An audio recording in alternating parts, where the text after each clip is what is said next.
한화 이글스의 박상원이 올 시즌 들어 계속해서 부진한 모습을 보이며 팀 내 입지가 크게 흔들리고 있습니다.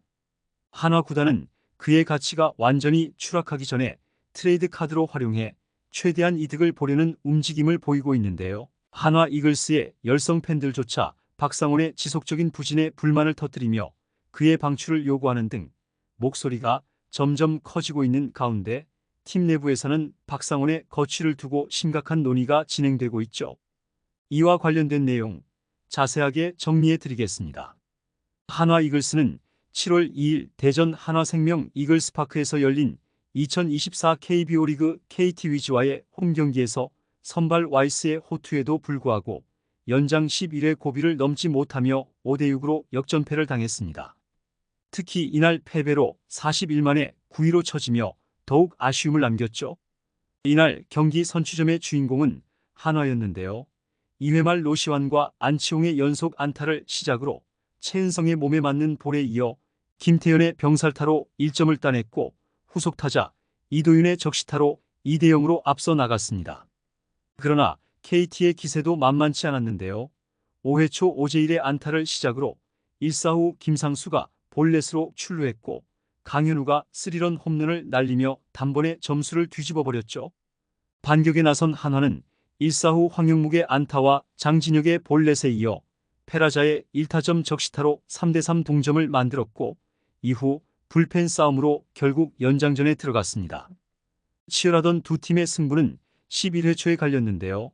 KT는 선두타자 오재일의 안타를 시작으로 황재균이 1타점 적시타를 날렸고 1사 후에는 강현우의 1타점 적시타에 이어 2사 후에 로하스가 1타점 적시타를 날리며 승부를 결정지었죠. 한화는 11회 말 2사 후 이원석의 1타점 2루타와 대타 최인호의 1타점 적시타로 5대6까지 추격했으나 마지막 기회에서 대타 문현빈의 잘 맞은 타구가 투수 라인 드라이브로 아웃되며 분통을 삼켰습니다.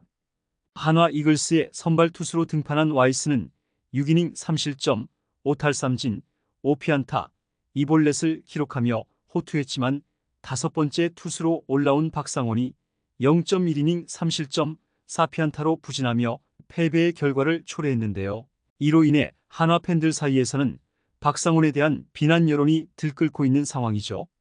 박상원은 지난 시즌 시작 전 팀의 차기 마무리 투수로 낙점되었고 최고 구속이 시속 153km를 기록하는 등 2018 시즌의 구속과 9위를 되찾았지만 처음으로 마무리 투수를 맡은 시즌이어서 미숙한 경기 운영을 보여주었는데요. 하지만 데뷔 첫 두 자릿수 세이브를 기록했기에 경기 운영에 대한 경험이 쌓이면 차후에 더 좋은 모습을 보여줄 가능성이 보였습니다. 하지만 올 시즌 박상원은 좀처럼 부진에서 벗어나지 못하고 있는데요. 특히 이날 KT 위즈와의 경기에서 11회 초 동점 상황에 등판해 3실점을 기록하며 팀의 패배를 확정지었죠. 이날 경기에서 박상원은 아웃 카운트를 단 하나밖에 잡지 못한 채 마운드를 내려갔고 그의 평균 자책점은 8.65로 치솟았는데요. 이로 인해 한화 이글스 팬들 사이에서는 그를 방출해야 한다는 요구가 더욱 거세지고 있습니다. 박상원의 부진은 이번 시즌 초반부터 지속되어 왔는데요. 4월 4일 경기에서는 0.1이닝 동안 1실점을 기록하며 불안한 출발을 보였고 이튿날에는 마무리 투수 자리에서 밀려나며 주연상에게 자리를 내주었죠. 이후에도 4월 12일 대전 기아전에서 자멸하는 투구를 선보이며 팀의 패배를 막지 못했는데요. 결국 4월 13일 1군 엔트리에서 말소된 후 4월 23일에 복귀했지만 5월 1일 SSG 랜더스와의 경기에서 또다시 부진한 모습을 보였습니다. 9위가 강한 장점을 도저히 살리지 못하며 안정성이라곤 찾아볼 수 없는 투구로 추격조조차 되지 못하는 모습을 보였죠. 5월 11일 키움과의 경기에서는 0.2이닝 동안 4피안타와 1볼넷을 허용하며 4실점, 5월 31일 삼성전에서는 또다시 불안한 투구를 보이며 팀을 위기에 몰아넣었는데요. 특히 6월 5일 KT와의 경기에서는 삼진 세리머니로 벤치 클리어링을 유발하며 비판의 중심에 서기도 했습니다. 10점차 상황에서 등판한 박상원은 아웃 카운트를 잡을 때마다 상대 덕아웃을 향하여 독도킥을 연상시키는 괴랄한 삼진 세레머니를 비롯해 연속적으로 세레머니를 취했고 이로 인해 경기가 끝난 후 벤치 클리어링이 벌어졌죠. 비록 장성우와 황재균이 말 그대로 극대노하는 바람에 묻혔지만 박상원도 같이 발끈해 앞으로 나서다가 팀 동료들과 윌리엄 쿠에바스에게 제지당하는 등 사나운 모습을 보임과 동시에 예의가 전혀 없었다는 비판을 받았는데요. 그 같은 팀 대선배인 류현진도 자기가 나서서 질책하겠다는 제스처를 KT 측에 전달할 정도였고, 안치홍과 최은성이 박상원의 어깨를 잡고 질책하는 모습이 화면에 잡히기도 했습니다. 김경문 감독도 야구를 하면서 배워야 할 것은 배워야 한다라며 박상원을 비롯한 선수단들에게 언지를 주겠다고 말했죠. 이러한 일련의 모습과 불안한 투구 내용은 박상원이 팀 내에서 더 이상 신뢰를 받기 어려운 상황임을 보여주고 있습니다. 박상원의 부진은 한화 이글스의 투수진 전반에 큰 영향을 미치고 있는데요.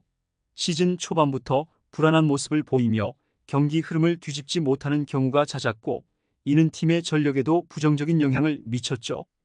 경기 운영 미숙과 기복 있는 제구보다 가장 크게 지적되는 문제점은 멘탈인데요. 실점 없이 이닝을 막더라도 주자를 내보내는 등 상당히 불안한 모습을 보이며 타이트한 상황에서 자신의 구위를 살리지 못하고 도망가는 피칭이 많은 모습입니다. 결국 이러한 문제점으로 인해 1년 만에 마무리 자리에서 내려왔죠.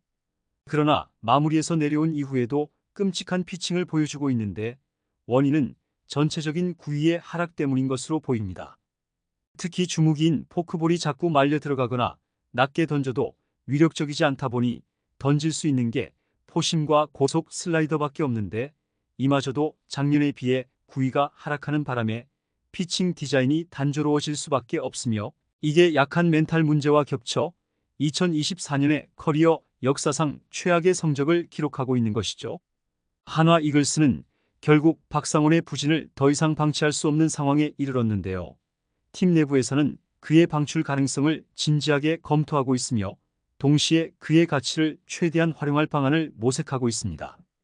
박상원의 부진이 이어질수록 그의 시장 가치는 급격히 떨어질 것이기 때문에 한화는 그를 트레이드 카드로 활용해 다른 팀과의 거래를 통해 최대한 이득을 보려는 전략을 구사하고 있죠. 한화 이글스의 투수진에는 여전히 많은 과제가 남아있는데요. 박상원이 팀에서 차지하는 비중이 큰 만큼 그의 거치는 팀 전력에도 큰 영향을 미칠 수밖에 없습니다. 팬들의 기대와는 달리 부진한 모습을 보인 박상원이지만 그의 구위를 회복하고 안정적인 투구를 펼칠 수 있다면 여전히 팀에 기여할 가능성도 남아있죠. 하지만 현재로서는 그의 부진을 더 이상 방치할 수 없는 상황이기에 한화는 그의 가치를 최대한 활용할 방안을 모색하고 있는 것으로 보입니다. 박상원의 부진과 팀 내 입지 변동은 한화 이글스 팬들에게 큰 실망을 안겨주고 있는데요. 그의 거취가 어떻게 결정될지에 따라 한화의 시즌 성적과 향후 전략에도 큰 영향을 미칠 것으로 보이죠. 한화 이글스는 이제 박상원의 부진을 극복하고 팀 전력을 강화하기 위해 최선의 결정을 내려야 할 시점에 서 있습니다. 이번 영상은 여기서 마치겠습니다. 재밌게 보셨다면 구독과 좋아요, 알림 설정 부탁드려요. 그럼 오늘도 시청해주셔서 감사합니다.